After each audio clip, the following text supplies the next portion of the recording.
왕이신 나의 하나님, 내가 주를 높이고 영원히 주의 이름을 송축하리이다. 여호와는 위대하시고 그 높음이 측량할 길 없고 영원 무궁하시리로다. 여호와께서는 은혜로우시며 긍휼이 많으시며 노하기를 더디하시며 인자하심이 크시는도다. 여호와께서는 모든 것을 선대하시며 그 지으신 모든 것을 긍휼로 베푸신 줄 아오니 이 나라를 굽어 살피시어 많은 국민들이 폭발적인 코로나로 생명을 잃어가며 경제적인 어려움으로 고통을 받고 있사오니 속히 멈추게 하시고 코로나로부터 해방되게 하시옵소서. 저희들은 전심을 다하여 주를 앙망하오니 주의 손을 펴사 저희들의 소원을 만족하게 하시고 저희들의 눈물 어린 부르짖음을 귀를 열어 들으시고 낮에는 구름기둥으로 밤에는 불기둥으로 보호하시어 지성소에 언약궤 위에 은혜의 구름으로 덮어 주시옵소서. 그리하여 그 은혜로 말미암아 나의 생전의 여호와를 찬양하며 나의 평생에 내가 주를 가까이하며 나의 호흡이 끊어지는 그날까지 변치 않는 믿음 속에서 주님께 순종하며 날마다 산제사를 드리는 저희들 되게 하시옵소서. 저희들 또한 사람에게 보이려고 의를 행하며 남에게 나타내려고 직분을 행하는 자가 아니라 어제나 오늘도 변함없으시며 은밀한 중에 보고 계시는 주님의 영광을 위하여 상되게 하시며 영원 불멸한 구원의 약속을 바라보며 나아가게 하시옵소서. 이 땅에 있는 시간은 순간이요 주님의 심판 후의 시간은 영원함을 알고 이 땅 사는 동안 가벼운 입으로 나팔 불지 않게 하시고 오직 찬양과 기도로만 사용되게 하시어 주님의 사역을 잘 감당하는 저희들 되게 하시옵소서. 말씀 속에 성령으로 역사하시는 하나님 아버지, 진리와 생명의 말씀으로 한평생을 일관되게 선포하시는 목사님의 성령의 충만함을 주시어 오늘 또 사도행전 말씀을 대언하실 때 능력의 말씀이 되어 하늘 문이 열려 급하고 강한 바람 같은 소리와 함께 불의 여처럼 성령이 내려와 저희들에게 임하게 하시어 천국으로 인도하는 좁고 협착한 생명의 문으로 들어가게 하시옵소서. 찬양받기 합당하신 하나님 아버지, 온몸과 마음과 정성을 다하여 준비한 성가대의 찬양을 기뻐 받아주시고 주님 홀로 영광 받으시옵소서. 오늘 이 자리에 참석한 모든 성도들과 영상으로 예배드리는 모든 성도들 위해 성령의 은혜와 평강이 넘쳐 그들이 소원하고 바라는 모든 것이 이루어지는 예배되게 하시옵소서. 이 모든 말씀 사랑 많으신 예수님 이름으로 기도드리옵나이다. 아멘.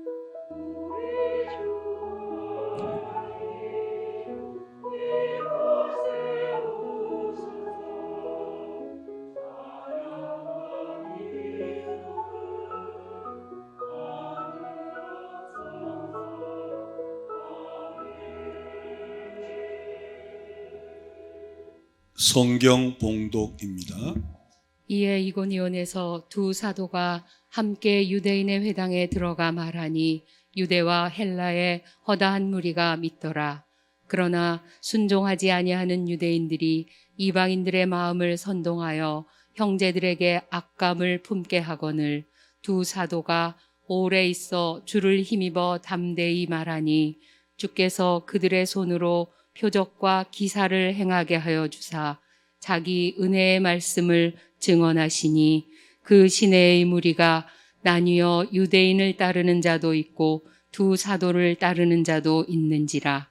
이방인과 유대인과 그 관리들이 두 사도를 모욕하며 돌로 치려고 달려드니 그들이 알고 도망하며 루가오니아의 두 성 루스드라와 더베와 그 근방으로 가서 거기서 복음을 전하니라. 아멘. 흔히 사도행전을 신약의 역사서라 합니다.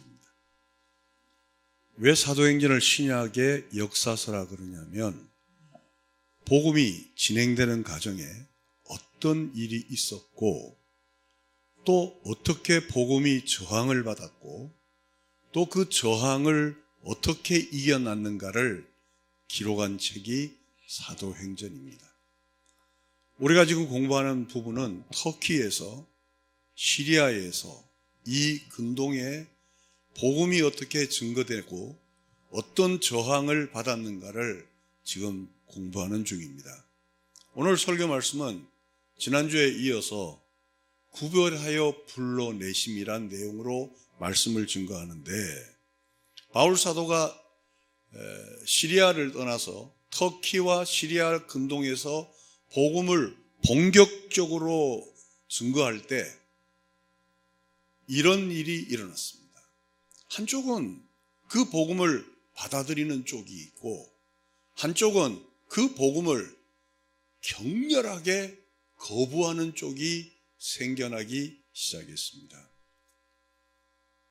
그들은 핍박과 어떠한 어려움 속에서도 복음을 증거를 했는데, 한쪽은 믿기로 작정한 자들이 나오고, 또 핍박을 받는 것을 기뻐하는 자들이 나오고, 또 한쪽은 그 복음을 전하는 자들을 마치 죽이기로 작정한 자처럼 그들을 쫓아다니면서 복음을 증거를 못하게 할 뿐만 아니고, 그 증거하는 자들을 나중에 공부하겠지만 돌로 쳐서 거의 죽게 된 자처럼 핍박하는 모습이 양갈래로 갈라집니다. 저는 왜 이 양갈래로 갈라졌는가? 그리고 그 가운데서도 주님께서는 어떠한 방법을 통해서 믿기로 작정한 자를 불러내시는가를 오늘 이 아침에 저와 여러분이 말씀을 통하여 확인하기를 원합니다. 그러기 위해서는 복음이 무엇인지를 우리는 분명히 알아야 되고, 이것을 잊어서는 안 됩니다.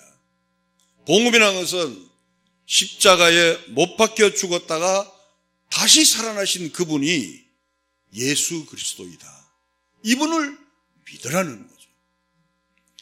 그 예수를 메시아로 믿는 자는, 즉 그 예수를 우리의 구원자로 믿는 자는 제사함을 받을 것이고, 그 예수를 메시아로 믿는 자는 율법으로는 도대체 의롭다함을 받지도 못하고 얻지도 못한 우리들이 의롭다함을 받게 될 것이다. 이것이 사도들이 전한 복음의 핵심입니다.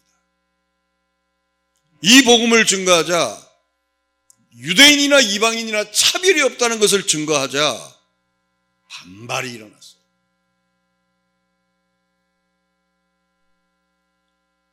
첫째는 택함을 받을 만한 무엇이 있다고 생각하는 그들 속에 반발이 강력하게 일어났습니다.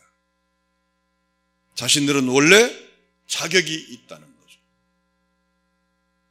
유대인에게나 헬라에게나 복음은 아무 누구에게도 은혜로 베푸시는 이 복음을 이방인들이 믿고 기뻐하는 것을 이들은 시기하고 질투하고 이것을 못 전하게 방지를 하는 거예요. 왜 그랬는가? 그들 속에는 이런 마음이 있었어요. 우리는 아브라함의 후손이다. 우리에게는 제사법이 있다는 거죠. 또한 우리에게는 율법을 하나님께서 직접 주셨기 때문에, 우리는 모세가 있고 우리는 다윗이 있기 때문에 우리에게는 다른 사람이 갖지 못한 그 무엇이 있다라고 그들은 우월감과, 그들은 특별한 선택된 민족이라는 이런 우월감뿐만 아니고 그들 나름대로의 자존감을 가지고 있었던 겁니다. 근데 그냥 주시는 하나님의 은혜를 증거하니까 이들은 믿을 수가 없는 거죠.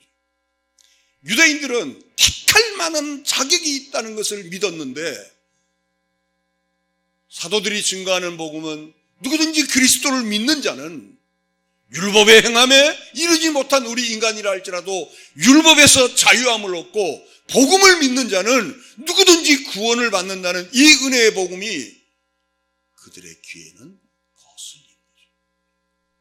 신명기 7장 6절을 보겠습니다. 너는 여호와 내 하나님의 성민이라. 내 하나님 여호와께서 지상 만민 중에서 너를 자기 기업의 백성으로 택하셨나니, 여호와께서 너희를 기뻐하시고 너희를 택하심은 너희가 다른 민족보다 수효가 많기 때문이 아니니라. 너희는 오히려 모든 민족 중에 가장 적으니라.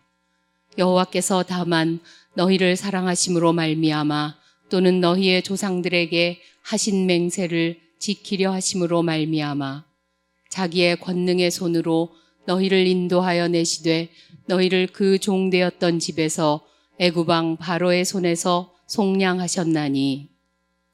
지금 유대인들은 창세기, 출애굽기, 레위기, 민수기, 신명기만 믿습니다. 그 외의 것은 그들은 그냥 외경 수준으로 그저 하나의 그냥 이게 덕담 수준으로 바라보지, 그들이 믿는 것은 모세오경입니다. 근데 그 모세오경 속에서도 분명히 말씀하는 거예요. 너희가 택하심을 입은 것은 너희가 다른 나라보다 커서가 아니다. 너희는 모든 민족보다 부족하지만 나는 너희를 사랑하는 관계로 사랑했다는 거예요. 여러분, 복음은 구약에서는 율법이고 신약에서는 복음이고, 구약에서는 행함이고 신약에서는 믿음이다. 이게 복음이 아니에요. 복음은 구약과 신약이 동일합니다. 하나님은 사랑할 자를 사랑하고 선택할 자를 선택하고 작정할 자를 작정하고 믿기로 예정된 자를 하나님은 선택하여 건져내시는 거예요. 그러나 이스라엘에 택하신 이유를 이들은 착각한 거예요. 분명히 그들이 믿는 모세오경 속에서도 다른 나라보다 나아서 너희를 택한 것이 아니고, 택하심은 하나님의 사랑과 그 언약에 의지해서 너희를 사랑하기로 작정했다. 여러분, 작정이라는 것은 작정한 자가 있어야 작정이 되잖아요. 선제적인 하나님의 사랑이 있어서 너희가 그 사랑에 반응을 한 거지, 너희가 믿을 만한 근거가 있어서 믿게 된 것이 아니라는 거예요. 그런데도 유대인들은 자신들이 택함을 받을 만한 무엇이 있다고 생각합니다. 이 부분에 있어서 우리가 예수를 믿는 우리들이 주의할 것은, 특별히 오래 믿은 자들이 특별히 주의할 것이 뭐냐면, 특별히 부모가 믿어서 자식 때에 믿는 자들이 주의할 것은, 내가 믿을 만한 근거가 있어서 여기까지 왔다는 거죠. 우리 어머니가 기도를 많이 해서, 우리 아버지가 기도를 많이 해서, 우리 아버지가 많은 헌신을 해서 내가 그래도 믿게 됐다는 거죠. 물론 그 부분이 나쁘다는 건 아니에요. 그러나 그 말씀을 할 때는 우리에게는 어떤 뿌리와 근거가 있어야 되냐면, 따라합시다. 하나님의 은혜로. 하나님의 은혜로. 이걸 잊어서. 여러분, 왕왕 이 하나님의 은혜가 없이 내가 믿을 만한 근거가 있어서 믿게 되는 자는 교회에서 그 믿음의 신앙이 처음에는 은혜로 시작했다가 나중에는 율법과 행위로 망하게 됩니다. 많은 사람들이 예수를 믿으며 하나님의 사랑을 받고 하나님의 선택함을 받고 천국 백성의 신분의 변화뿐만 아니고 수준의 변화를 가져야 될 우리가 전혀 수준의 변화가 일어나지 않는 거예요. 왜 그런가? 나에게 믿을 만한 근거가 있다고 생각하기 때문에. 그러니까 유대인뿐만 아니고 기독교 안에서도, 믿는 우리 안에서도 기독교적인 유대인이 나올 근거가 너무너무 많다는 거예요. 이 말씀을 증거하면서 유대인들은 자기들이 잘났다는 거죠. 자기들이 모르는 사람보다 우월하다는 거죠. 그러니까 복음은 모든 자에게 주시는 하나님의 은혜라 그러니까 그들이 믿었던, 그들이 근거하던 자존심이 무너져 버린 거예요. 그러니까 이빨을 가는 거예요. 우리는 여러분, 흉악한 유대인처럼 우리는 그러지 맙시다. 이렇게는 이건 심파극이에요. 심파극이에요. 우리 옛날에 그랬잖아요. 십자가 달아놓고 얼마나 아플까. 왜 아프고 왜 십자가를 단 이유가 뭐냐는 거예요. 유대인들이 왜 그들을 이빨을 갈고 예수 믿는 자를 죽이고 예수님을 죽이고 그를 증거한지 왜 죽이는가 하는 거예요. 그들의 근거가 박살납니다. 사도행전 14장 2절을 보겠습니다. 그러나 순종하지 아니하는 유대인들이 이방인들의 마음을 선동하여 형제들에게 악감을 품게 하거늘. 바로 이 내용이 그 내용. 왜 유대인들이 이를 가는가? 왜 유대인들이 복음을 싫어하는가? 왜 유대인들이 복음을 전하는 자를 죽이려고 했는가? 하나님의 은혜를 그들은 알지 못했다. 갈라디아서를 보면 여러분들이 이제 갈라디아서를 이렇게 이제 찬찬히 읽어보시면 그 갈라디아서에서 가장 중요하게 여기는 단어가 두 개예요. 하나는 육체를 따라 진행하는 자와 하나는 성령을 따라 진행하는 자가 나와요. 원문에는 뭐가 되어 있냐면 육체를 쫓는 자는 육체의 열매가 나오고 성령으로 쫓는 자는 성령의 열매가 나온다는 말씀이 나와요. 왜 그런가? 똑같이 예수 믿는 자예요. 똑같이 은혜로 구원을 받고 은혜로 진행하는 자들이에요. 그러나 어떤 자는 은혜로 진행하다가 성령으로 시작했다가 육체를 따라가는 거죠. 그걸 갈라디아서 6장에서 보면 5장 6장에서 보면 쫓는다는 내용이 나와요. 성령으로 시작했다가 성령으로 쫓는 자도 똑같이 쫓는다는 단어가 나와요. 무슨 얘기냐? 어느 날 갑자기 사람이 신앙이 망가지는 게 아니라는 거예요.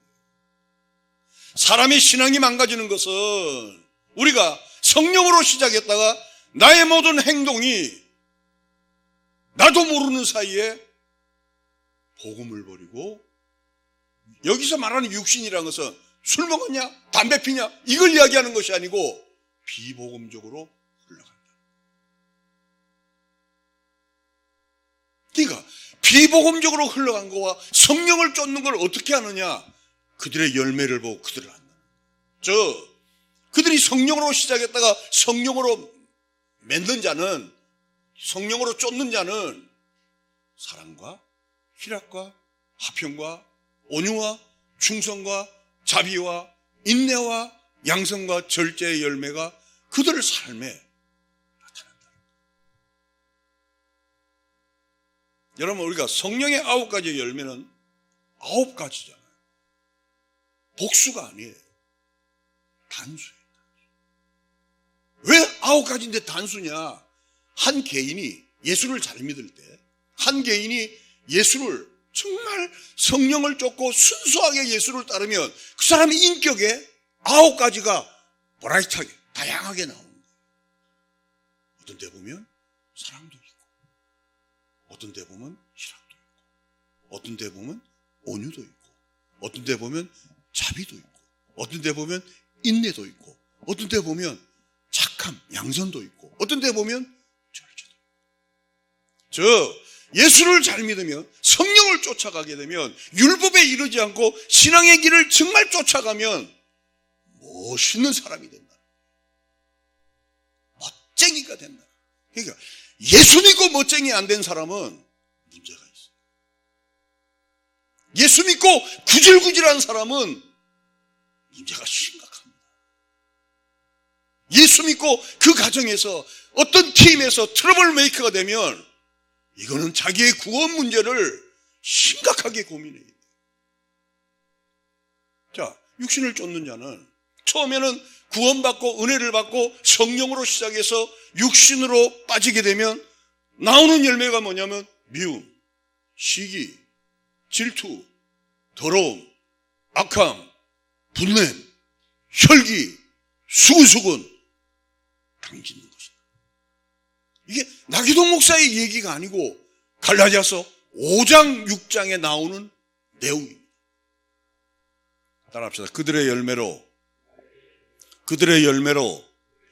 그들을 알지니라. 바로 나오는 거예요. 이번에 대통령 선거할 때도 여러분들이 다 이미 다 결정 다 됐지만 그 사람의 살아온 역사를 보면 돼요. 뭐 지금 막 이렇게 하고 뭘 하고 이게 중요한 것이 아니고 이 사람의 살아온 발걸음이 어떤 발걸음이에요. 선동에 넘어가면 대한민국은 소망이 없습니다.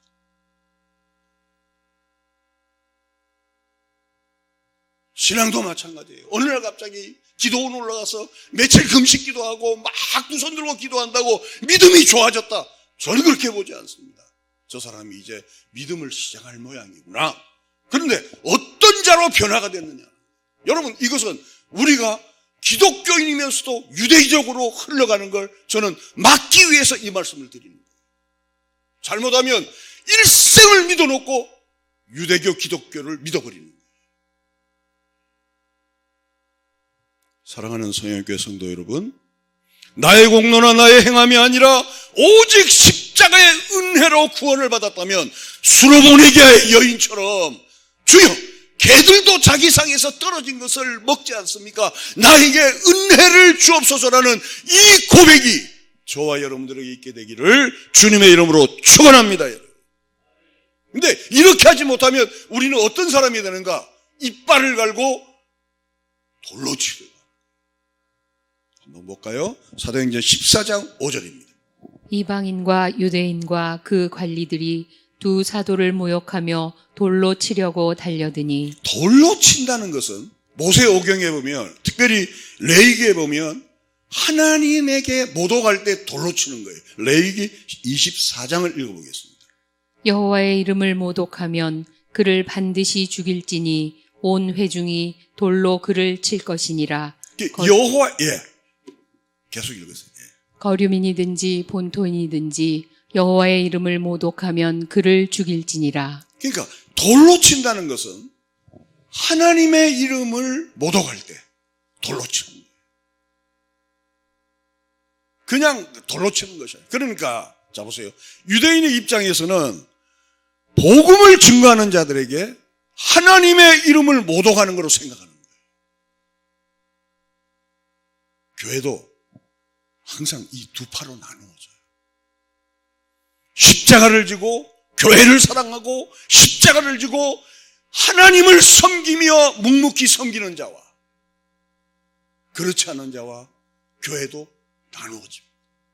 우리의 개인의 신앙도, 여러분, 천국은 가족끼리 가는 거 아니에요. 천국은 아내 따로 남편 따로 가는 거예요. 천국은 자식 따로 부모 따로 가는 거예요. 천국은 부부가 천국에서 부부로 사는 거 아니에요. 여러분, 천국 가서는 사랑하는 형제님, 사랑하는 자매님이. 우리 아내 여러분들이 너무 지겹게 생각하지 마세요. 곧 형제 자매가 됩니다. 이제 우리도 같이 살 날이 얼마 안 남았어요. 안성령 자매님, 너무 남편을 미워하지 마세요. 왜 그런지 아세요? 천국은 하나님의 은혜로 가기 때문에. 그러니까 바울이 가는 곳마다 도망갈 일이 생기는 거예요. 왜? 그들은 자기들 안에 근거가 있다 생각하고 바울은 근거가 없다 생각하니까 돌로 쳐 죽이려고 하는 거죠. 그들은 제사를 드리고 11조를 드리고 주의 안식일을 지키고, 그들은 양을 잡고 소를 잡고 때가 되면 절기를 지키고 금식하고 기도하고 다 했는데도 바울과 바나바가 나타나서 하나님의 은혜다 그러니까 저거 죽일 놈이에요. 죽일 놈이면 되는데 하나님의 이름을 뭐 했다? 모독한 거예요. 이제 이해가시면 하면 그렇게 죽여요. 근데 도망가면서도 또 복음을 증거하는 거예요. 또 복음을. 사도행전 14장 6절을 보겠습니다. 그들이 알고 도망하여 루가오니아의 두 성 루스드라와 더베와 그 근방으로 가서 거기서 복음을 전하니라. 하나님, 내가 당신의 뜻대로 복음을 전하다 이렇게 핍박을 받았습니다. 이제 난 안 하겠습니다가 아니고 그들은 가는 곳마다 복음을 준다. 근데 전 여기서 한 가지 이상한 것은, 자, 바울이 가는 데마다 표적과 기사가 얼마나 많이 일어났습니까? 근데 복음을 증거하고 매맞고 도망가는 현장에서는 기적이 한 번도 안 일어났어요. 아니, 복음을 증거하는 자들, 돌로 치는 자들을 손을 굽게 하든지 팔이 빠지게 하든지 아니면 목이 돌아가게 하든지 해서 그걸 막아줘야 되는데 주님은 전혀 손을 대지 않았어요. 그냥 도망만 가는 거예요. 근데 복음을 듣고 도망가는 가운데서 또 복음을 듣는 그 가운데서 놀라운 일은 작정된 자들은 나오게 돼 있다. 저는 이게 하나님의 신비라고 생각해요. 사도행전 14장 4절을 다시 한번 읽어보겠습니다. 그 시내의 무리가 나뉘어 유대인을 따르는 자도 있고 두 사도를 따르는 자도 있는지라. 자, 이 본문을 올려보면 유대인을 따르는 자도 있고 두 사도를, 그러니까 유대인을 따른다는 것은 저것들은 매 맞아 죽어 싸다는 자들이에요. 그러나 또한 두 사도를, 바울과 바나바를 따르는 자들은 하나님의 은혜의 복음을 아는 자들이에요. 무슨 얘기냐? 복음은 모든 자들이 들을 수 있는 거 아니에요. 복음은, 여러분, 우리 남편이 교회를 안 다니잖아요. 물론 아내 입장에서는 안타깝죠. 그러나 초조하면 하나님, 저 사람의 귀에 하나님의 말씀이 들리게 해달라고 그래야지 그 사람의 인격을 무시하거나 인격을 밟아버리거나 그따위로 해서는 지옥 간다 그러면 남편은 뭐라는지 알아요? 네가 먼저 갈 거다. 자, 여기 교회 안에 앉아 있는데 복음을 알고 같이 공감하는 자가 지루하겠어요? 아니면 앉아는 있는데 찬양은 하는데 들리지 않은 자가 지루하겠어요? 무슨 반응이 있어야 뭘 하지? 들리지 않는다가 미쳐버리는 거예요. 그런 자들을 가지고 왜 이렇게 뜨뜻미지근하냐고 이렇게 덤벼봐요. 그러면 뭐 속된 말로 미치고 발딱 뛰는 거예요. 그렇죠? 참 우리가 하나님의 은혜를 알려면 복음을 듣고 한쪽은 유대인을 따르는 자가 있고 동일한 복음을 들었는데도 한쪽은 바울과 바나바를 따르는 자들이 있잖아요. 우리가 믿음이 있든 없든 믿음이 크든 작든 어느 누구에 의해서 예수를 믿게 되었든 내 평생 여기까지 주를 따르게 하신 그 하나님의 은혜를 이 아침에 찬양합시다. 아멘. 그것만 가지고도 우리는 복 받은 자. 만약에 하나님께서 돌을 치는 자에게 기적으로 이 팔을 굳게 했다면 다 전부 다 바울과 바나바를 따라갔을 거예요. 그렇죠? 왜? 기적을 봤으니까. 그러니까 그들은 복음을 믿고 따라가는 자들이 아니고 기적을 믿고 따라가는 자들이거든요. 하나님은 이 땅에 예수 그리스도를 보내신 것은 그에게 작정된 자, 믿기로 예비된 자들을 구원하기 위해서 그리스도를 이 땅에 보내신 줄로 믿습니다. 그러니까 우리가 우리 일생의 신앙생활을 하면서 내 가정이 잘 풀리고 기도 응답이 될 때도 있고 안 될 때도 있잖아요. 안 될 때라도 하나님이 이때를 통해서 내가 하나님의 자녀인 것을 믿게 해주시구나. 내가 이 핍박과 이 연단을 이겨내고 주를 따라야지. 이렇게 해야 신앙의 사람이지. 아이, 믿으나 안 믿으나 똑같네. 이러면 유대인을 따르는 거야. 이해가시면 아멘? 그래서 바울과 바나바가 복음을 다 증거할 때마다 수건만 던져도 기적이 일어나고 죽은 자가 살아나고 안진뱅이가 일어나는 기적을 행하다가 정작 자기들이 핍박을 당하니까 기적이 안 나타나는 거예요. 왜 그런가? 그들을 통해서 하나님께서는 따르는 자와 따르지 않는 자를 구별하는 하나님의 계획이 있는 거예요. 사도행전 14장 19절을 보겠습니다. 유대인들이 안디옥과 이고니온에서 와서 무리를 충동하니 그들이 돌로 바울을 쳐서 죽은 줄로 알고 시외로 끌어내치니라. 제자들이 물러섰을 때에 바울이 일어나 그 성에 들어갔다가 이튿날 바나바와 함께 더베로 가서. 여러분, 이 내용은 기가 막힌 내용이에요. 얼마나 맞았으면 죽었다 판단해요. 유대인들은 성문 안에서 사람이 죽으면 성문 밖으로 끄집어내요. 성문 밖으로. 그러니까 우리나라의 장례는 그 땅을 파서 묻어잖아요. 그리고 이렇게 분봉을 하잖아요. 그죠? 이렇게. 근데 유대인들은 좀 있는 사람은 돌로 해서 굴 속에 집어넣고 돌로 막아요. 그리고 없는 사람은 둘둘둘 막아서 성문 밖으로 던지면 독수리 떼들이 파먹어요.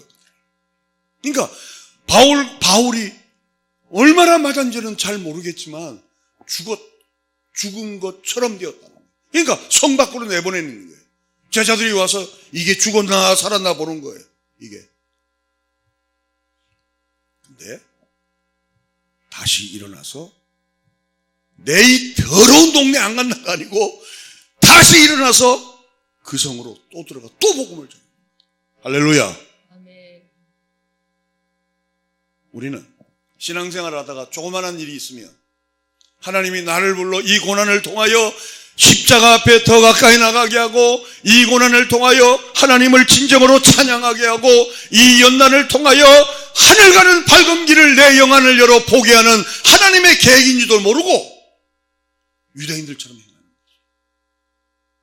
유대인들처럼. 오늘날 한국 교회가 왜 이렇게 약하게 되었는가? 교회가 복음을 몰라요. 교회가. 이게 보통 일이 아니에요. 이게 보통 문제가 아니에요. 제가 신학교 가서 부흥회 할 때도 내가 그 얘기했는데 니들이 지금 순복음이 문제가 아니고 대형교회가 문제가 아니고 내가 눈을 맹인이 되면 소경을 인도할 뿐이다는 거예요. 아까 우리 참 윤 장로님 기도에 제가 감사드립니다. 우리 목사님 일생 동안에 복음으로 이 교회를 저는 그거 하나로 만족한다 그랬잖아요. 전 그거 하나 만족해요. 나기동 그러면 저 사람은 그래도 고집스럽게 복음만을 전해서 나 그거 하나로 만족해요. 정말입니다. 전 그 말씀과 그 고백을 들을 때 더 이상 기쁨이 어디 있어요. 그게 면류관이죠. 그래서 저는 여러분을 볼 때 항상 나 목사의 물론 하나님의 면류관이지만 여러분들은 나의 면류관이다. 복음을 아는 자들은 늘 은혜와 감사. 복음을 아는 자는 절망하지 않습니다. 복음을 아는 자는 무너지지 않습니다. 복음을 아는 자는 쓰러지지 않습니다. 비바람이 와도 눈보라가 쳐도 우리는 그 길을 가고 그 주님께서 천성에서 나를 오라고 부르시는 그곳을 향하여 그게 가시밭 길이 되든 그게 십자가가 되든 그게 은혜의 길이 되든 그게 고난의 길이 되든 그 길을 가는 거예요. 할렐루야. 아멘. 여러분 우리의 신앙을 다시 한번 견주합시다. 우리의 신앙을 다시 한번 흔들어 제낍시다. 지금 대통령 선거 누가 되든 그건 하나님께 맡기는 거예요. 제가 늘 대선 때 말씀하죠. 누가 대통령이 되든 전 그 사람을 존경한다. 믿습니까? 예, 왜 이렇게 아멘이 내가 원하든 어찌하든 간에 어느 대통령이 하나님께서 선정하시면 그건 하나님의 뜻입니다. 믿습니까? 아멘. 그건 맡깁시다.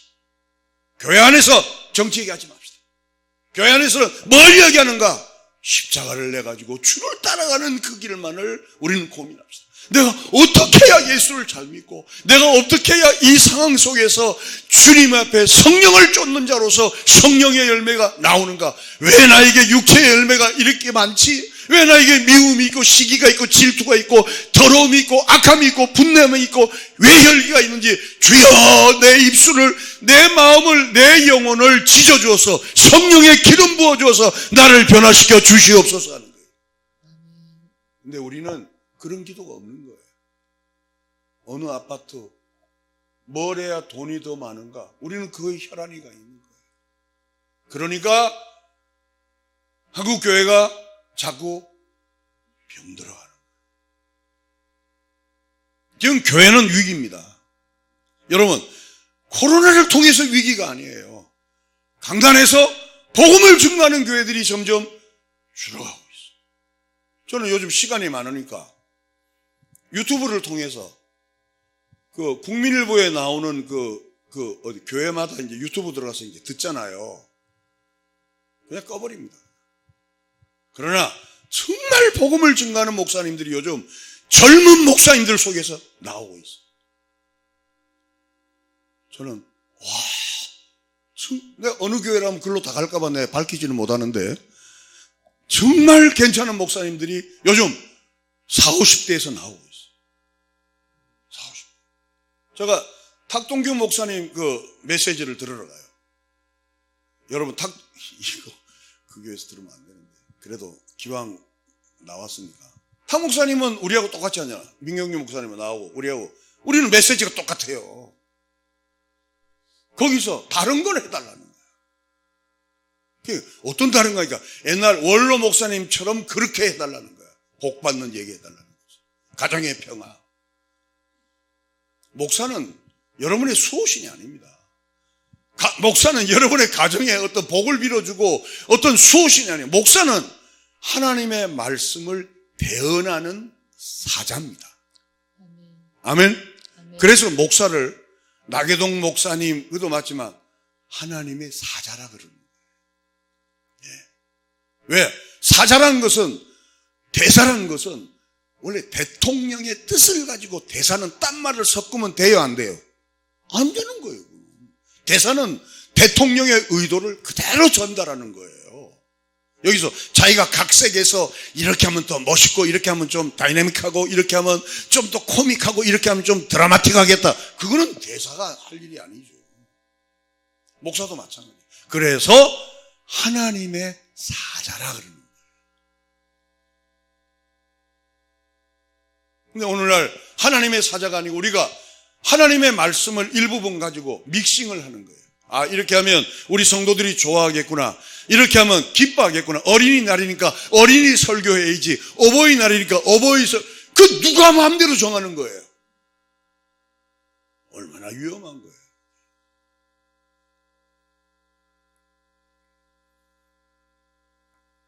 복음을 증거하면 한 가지 분명한 것이 있습니다. 육신을 쫓는 자와 성령을 쫓는 자가 분리됩니다. 복음을 증거하면 유대인을 따르는 자와 그리고 바울과 바나바를 따르는 자와 분리됩니다. 그래서 제가 여러분에게 마지막으로 묻습니다. 오늘 우리 안에 이러한 분리가 일어나고 있는가 하는 것. 하나님은 거룩하신 분입니다. 여러분, 거룩이란 말은 깨끗하다는 말이 아니에요.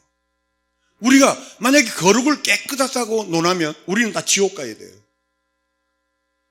거룩이란 말은 따라합시다. 구별되다. 분리되다. 그렇죠. 자, 내가 하나님의 쪽에서 구별되기를 원하면 그 사람은 거룩한 사람이에요. 그 사람이 행위와 관계없어요. 내가 하나님과 다른 쪽으로 내가 분리되기를 원하면 그 사람이 교회 안에서 어떤 도도한 위치에 있든 간에 거룩한 사람이 아니에요. 그래서 제가 그러잖아요. 한국교회 가장 큰 위기가 뭐냐? 술 먹냐? 담배 피냐? 이거로 자꾸 거룩한 사람을 구분한다니까요. 그렇지 않습니다. 물론 먹으라는 얘기가 아니에요. 문제는 그거예요. 문제는 하나님 쪽에 있느냐? 세상 쪽에 있느냐? 여러분이 아무리 예배를 드려도 하나님 쪽에 있으면 구별된 자예요. 근데 아무리 예배를 드려도 여러분의 모든 사상과 가치와 모든 것이 세상으로 향하면 여러분을 거룩하지 못합니다. 그러면 그것을 어떻게 아느냐는 거예요, 이제. 그렇죠? 아니, 목사님, 그러면 목사님이 무슨 점쟁입니까? 무슨 건진대사입니까? 뭡니까? 그러면 어떻게 이거 구별합니까? 구별하는 법이 있습니다. 어떤 자가 양이고 어떤 자가 염소인가? 첫째, 염소는, 자, 주목합시다. 자기들이 행한 일이 있다고 자랑하는 자들이에요. 마태복음 25장 41절입니다. 또 왼편에 있는 자들에게 이르시되 저주를 받은 자들아 나를 떠나 마귀와 그 사자들을 위하여 예비된 영원한 불에 들어가라. 내가 줄일 때에 너희가 먹을 것을 주지 아니하였고 목마를 때에 마시게 하지 아니하였고 나그네 되었을 때에 영접하지 아니하였고 헐벗을 때에 옷 입히지 아니하였고 병들었을 때와 옥에 갇혔을 때에 돌보지 아니하였느니라 하시니. 저는 우리 하나님의 음성이죠. 우리 예수님의 음성인데 이제부터 염소가 어떻게 말씀하는가를 계속 읽어주세요. 그들도 대답하여 이르되 주여 우리가 어느 때에 주께서 줄이신 것이나 목마르신 것이나 나그네 되신 것이나 헐벗으신 것이나 병드신 것이나 옥에 갇히신 것을 보고 공양하지 아니하더이까. 이에 임금이 대답하여 이르시되 내가 진실로 너희에게 이르노니 이 지극히 작은 자 하나에게 하지 아니한 것이 곧 내게 하지 아니한 것이니라 하시리니. 그 염소는 누구냐면 하나님 앞에 구별되지 못한 자는 누구냐면 이 안에서 예배를 드리면서도 자기들이 행한 일이 있다고 생각하는 자들. 언제 우리가 하지 않았습니까? 언제 목마를 때 우리가 마실 물을 주지 않았습니까? 우리는 할 만큼 했습니다. 이제 나는 할 만큼 했기 때문에 나는 이제 신랍니다. 염소들이에요.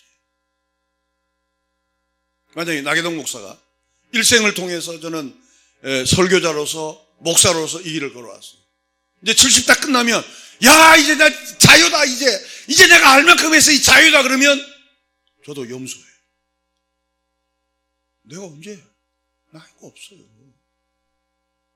나 행한 거 쟤뿐이니 주 예수께 비옵기는 뭘 가지고도 씻을 수 없는 내 영혼을 주여 우슬초로 피해 적시사 나를 날마다 씻겨 하나님의 그곳에 이르게 하옵소서. 이렇게 돼야지 나 이제 다 했으니까 은퇴라는 거예요. 나 이제 쉰다는 거예요. 위험한 일입니다. 우리 가운데서도 봉사하는 분들에게 제가 말씀드립니다. 여러분이 모든 걸 다 해놓고도 내가 이제 할 만큼 했으니까 그건 아니에요. 자, 그러면 양들은 누구냐? 양들은 자기들이 행한 것이 없다는 자들이에요.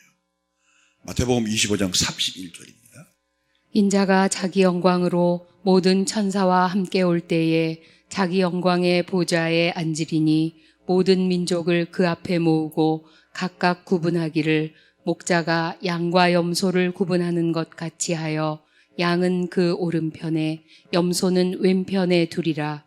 그때에 임금이 그 오른편에 있는 자들에게 이르시되 내 아버지께 복받을 자들이여 나와 창세로부터 너희를 위하여 예비된 나라를 상속받으라.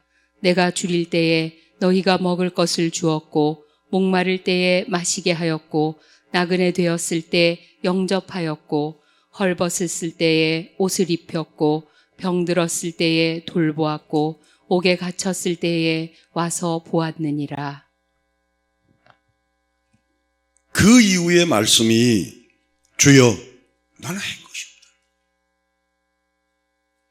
그러니까 염소는 자기의 행한 일을 기억하는 자들이고 양들은 하나님의 구별되고 하나님의 오른쪽에 설 자들은 그들은 헐벗을 때 옷을 입혔고 목마를 때 마실 것을 줬고 그들은 필요한 자들에게 다 채워줬지만 주님의 은혜로 했기 때문에 그걸 카운트하지 않는다. 따라합시다. 하나님의 은혜로.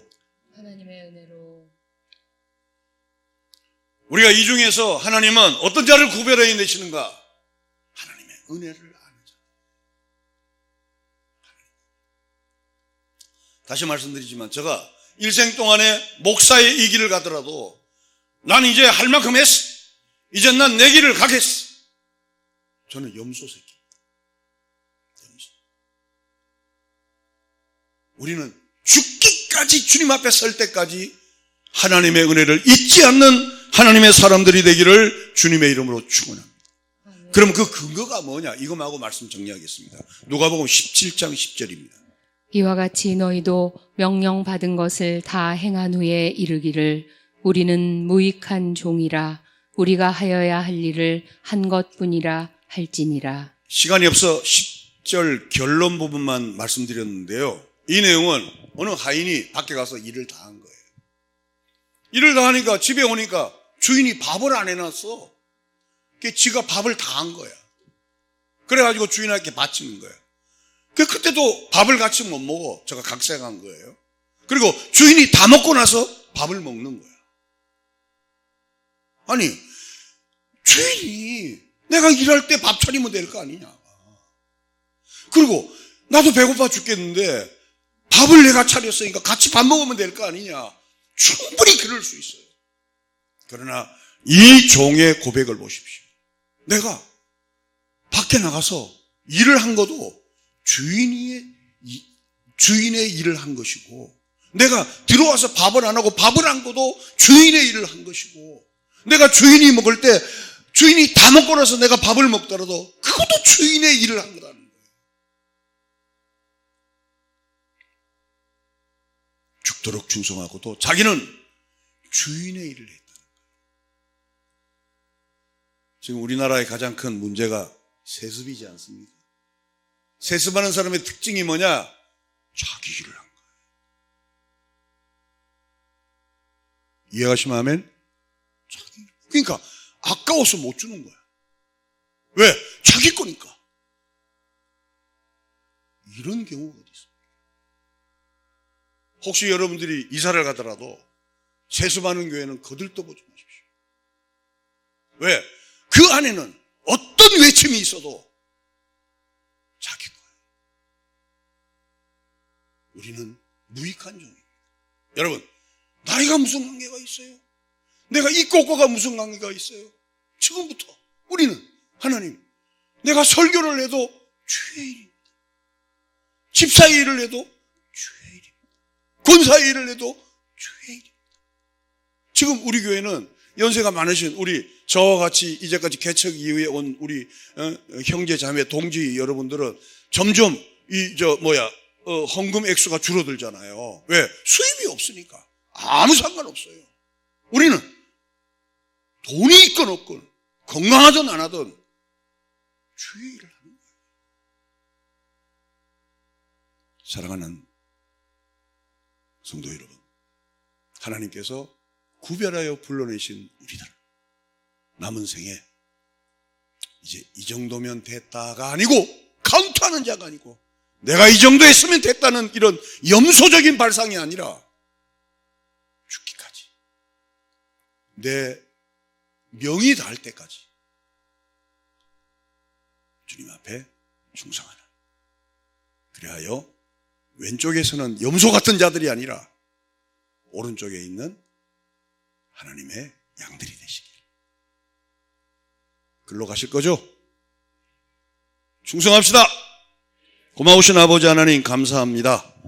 우리의 행한 것 주님의 은혜로 했기 때문에 아무것도 없습니다. 나의 공로도 없습니다. 하나님, 알곡과 가라지가 분리되듯이, 양과 염소가 분리되듯이 지금도 말씀으로 주님께서는 자기 백성을 불러내고 있음을 알고 종말에 나타난 하나님의 백성들인 우리들, 이제는 죽기까지 나아가면서 주님 앞에서 충성할 수 있도록 축복하여 주시옵소서. 예수님의 이름으로 기도하옵나이다. 아멘. 부활이요 생명이신 우리 구주 예수 그리스도의 은혜와 하나님 아버지의 극진하신 사랑하심과 성령의 교통 충만하신 역사가 복음으로 불러낸 우리들, 종말에 나타난 하나님의 백성인 우리들, 알곡과 가라지가 분리되듯이, 양과 염소가 분리되듯이 주님께서 지금도 자기 백성을 불러내시는 가운데 있는 우리들을 끝까지 완주하고 최후 승리 얻을 때까지 우리의 믿음이 퇴색하지 않고 굳건한 십자가를 붙들고 나아가길 원하는 모든 주의 백성들 머리 위에 하나님의 축복이 이후로부터 영원토록 함께 있을지어다. 아멘.